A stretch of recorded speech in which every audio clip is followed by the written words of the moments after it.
Let us be truthful to one another. Everything Ruto has been doing from July and December, every appointment, and everything he's been doing, he's been reacting towards the Gen Z movement and its repercussions. For example, when you look at the appointment he did to bring in Raila's experts, they were to counter the Gen Z. Because the Gen Z rejected his governance, therefore he had to run to Raila to save his government.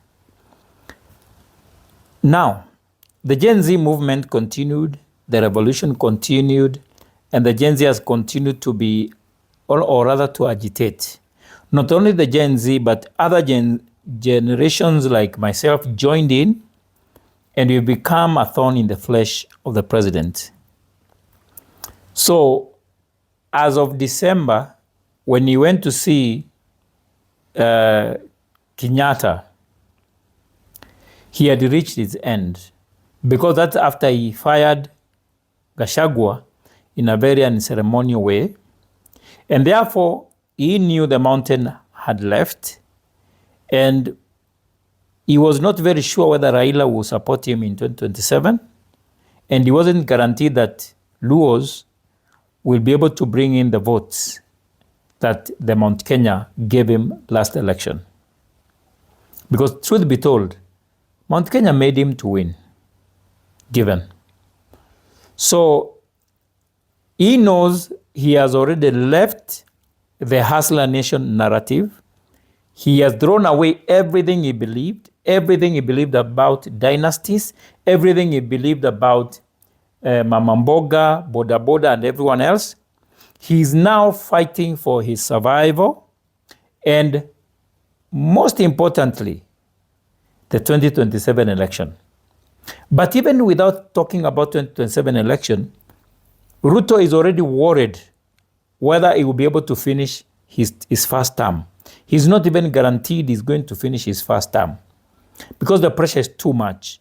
The social media has really pushed him. There are so many Kenyans who are speaking against him. He knows wherever he goes, he's not needed, he's not wanted. And therefore, every move he's taking right now is survival. He's fighting for his survival. All the president wants now is to remain to be called President William Ruto. Nothing else. Nothing else matters. Tell me why. He has ODM in the government, he has Jubilee in the government. Right now, the cabinet secretaries are 53% of the entire governance, or the entire cabinet. Meaning, the guy pulling the shot right now is Raila and Uhuru. So what is Ruto left with?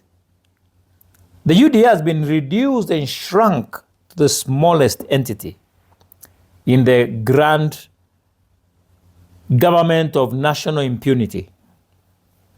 So, he is at his weakest.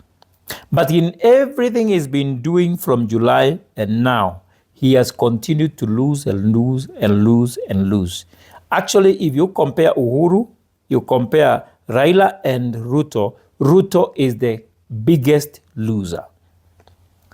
Because he is no longer the president because he was elected. He's the president because Uhuru and Raila are holding him.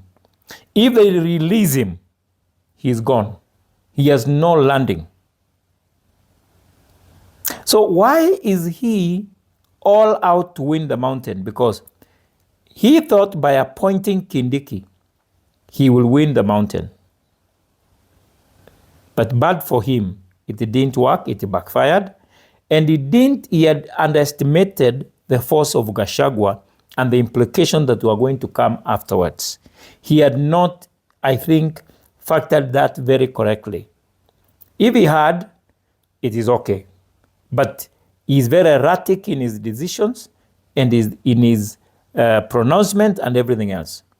That's why you saw Mudavadi the other day warning the social media users. So, what am I trying to say is, Kasongo is at his weakest. And anything can happen, and it will really bring him down completely. Let's pray for this country.